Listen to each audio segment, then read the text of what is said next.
Mapagkumbaba at malapit daw sa mga kapwa niya paring Agustino si Pope Leo XIV.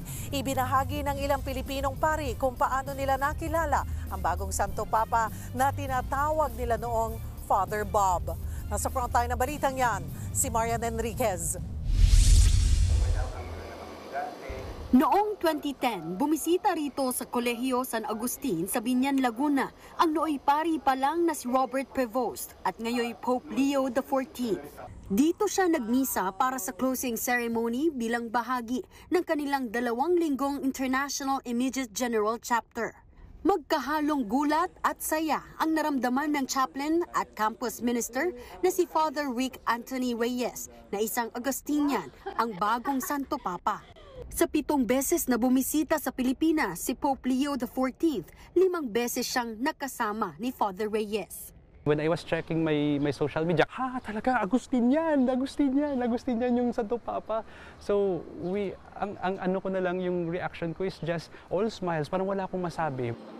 17 years old pa raw si Father Rick nang unang makita ang Santo Papa na tinatawag nila noong Father Bob. Tumatak daw sa kanya ang pagiging mapagkumbaba ng ngayoy Santo Papa. Siya po ay a very loving person, a very humble person, no? Talagang very approachable.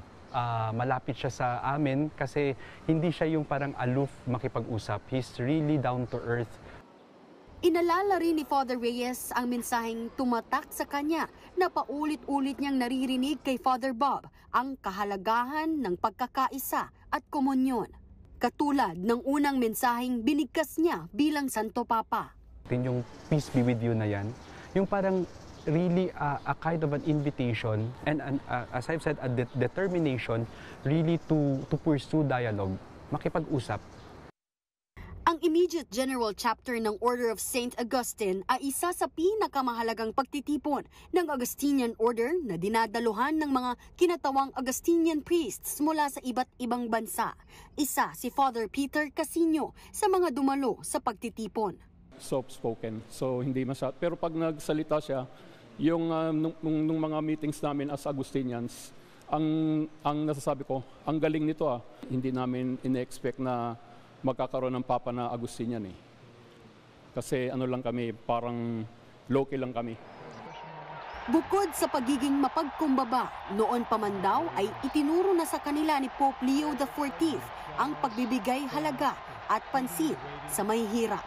Nagbabalita mula sa Frontline, Marian Enriquez, News 5. Mga kapatid, Cheryl Cosim po, huwag maging huli at maging una sa lahat sa balitaan.